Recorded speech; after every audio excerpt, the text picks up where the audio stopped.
Are you ready to quit BJJ right now because you lost motivation and feel overwhelmed?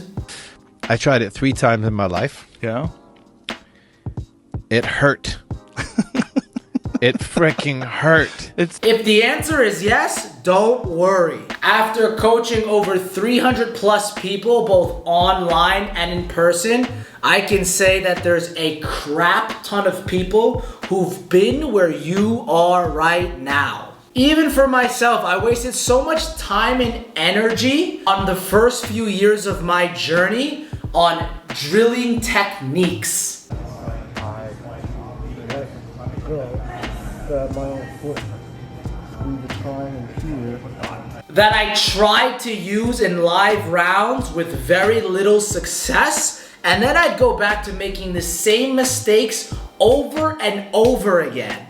Mind you, this is while I was training as a full-time competitor 2 to 3 times every single day in the blue basement. So in this video, I will help you avoid the major pitfalls and all of the mistakes that I made. If you were to start your BJJ journey over from scratch, what would be the quickest way to level up your skills? But first, before you answer that question, pause for a minute and let me tell you a story of my own that may help you with your answer. Let's go back to when I was 22 years old, training as a full-time athlete in New York City at Henzo's, way before New Wave Jiu-Jitsu or B-Team were real. I was doing 13 plus BJJ sessions per week with the best grapplers on planet Earth, the monsters. Yet,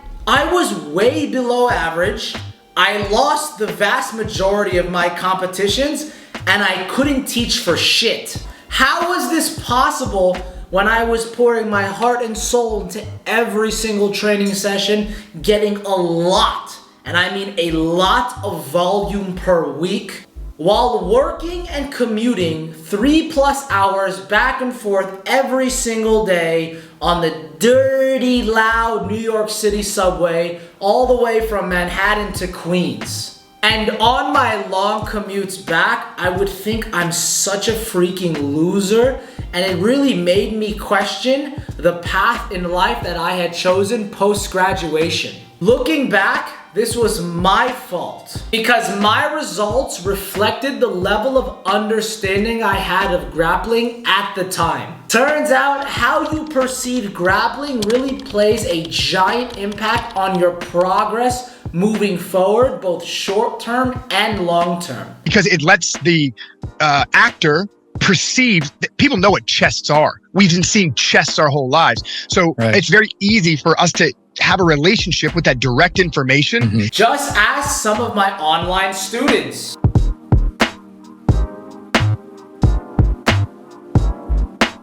For example, like I stated earlier, I tried to memorize every technique and every combination of technique that Danaher taught to us without even really understanding why every technique worked. And even if I did understand why a technique worked, I still could not implement it in sparring. The leg is a lever. It's one long lever that starts from the hip to the ankle, and it's broken into 2 different parts. Heel hook mechanics are to tear the ligaments in your knee. How do you tear the ligaments in your knee? You need opposing directions of force. Left, up or down, or right or left. Because trying to memorize every little step of the technique while my opponents were giving me real live resistance made me feel overwhelmed. My brain felt like it wanted to explode. There was too much sensory overload and I would just freeze up. And unfortunately for me, I only had a medium amount of autism. If you have the right mix, I call it the Goldilocks zone. If you have the right mix of autism and steroids, you are guaranteed, 100% guaranteed to become a world champion.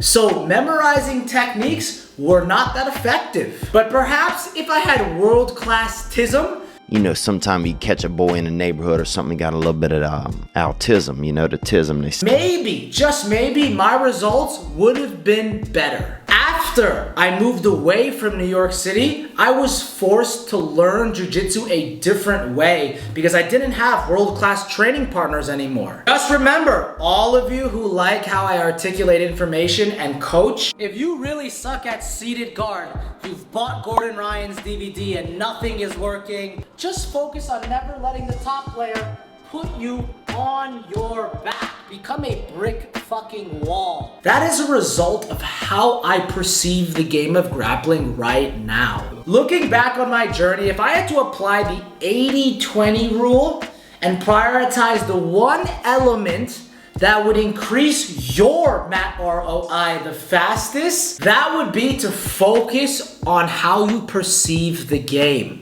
To be more specific, I recommend you perceive the game of grappling in terms of objectives and concepts. Here's a tip you can use to improve your guard retention, especially against bigger people. If I'm playing guard and my opponent puts hands on me, take the hand off and try to get them to post hands on the mat. Rather than techniques, combinations of techniques and counters to counters. I'm not saying that techniques and counters to counters don't have their place, but the vast majority of your success is going to come from your understanding of objectives and concepts. Now you may be wondering and asking, hey, how do we even go about training objectives and concepts? Because at least when you learn techniques and combinations of techniques, you can passively drill every step very, very slowly, and things make sense when nobody's giving you live resistance. The answer is your training design. Play games, do very specific positional rounds, and give you and your partner specific objectives to work towards when you want to develop certain skills. Even if you're just doing live rolling, give yourself a very, very specific objective. It does not matter how you move your body. Move your body any way you want, as long as every single movement you do is designed to help you reach that objective. You don't have to think about all the different movements. Just try to reach your objective. You will be able to reduce your cognitive load, get way better results on the mat, be more creative, be more free, and have a clear mind about what you have to do. And although fast should not be your motivation, if you're a hobbyist who's only training 2 to 3 times a week, where every training session matters, why wouldn't you want to choose the most effective training method? BJJ is hard but simple. No matter what training methodology you choose to implement, it's still going to be hard.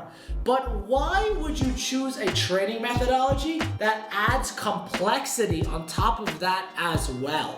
You are just setting yourself up for more failure. And although failure is good, so to speak, it's still gonna play a huge impact on your emotional and mental state moving forward in your journey. Now you may be saying something like, Max, my coach does not allow us to do games or positional rounds. He just has us free roll. What can I do? Great question. And like I said earlier in this video, just give yourself an objective as you are free rolling. No matter where you end up, whether it's scrambling into turtle, a pin, guard passing, give yourself an objective in every single area you end up in that free roll. Just remember, your opponent does not need to know what your objective is. The only thing that matters is that you know what your objective is. Now, jiu-jitsu guys usually will say stuff like, but is this optimal? Hell no, it's not optimal, but it's better than nothing. Anyways, sorry for the long rant. If there's only one thing you can take away from this video, it would be that you can become good at grappling. Even as a hobbyist, you can become a filthy hobbyist. You just have to change your perspective on the game. Perspective is everything. And once you feel that change for yourself, you're gonna see a rapid snowball effect in your skill set. Also, I did mention earlier, part of the whole effective training design is going to be using games with specific objectives to change how you perceive the actual game of jiu-jitsu. But me just saying that won't actually help you that much without giving you concrete examples of what I mean. So check this video out right here, where you are gonna get some examples of what game design may look like, starring ADCC West Coast Trials winner DeAndre Corbet.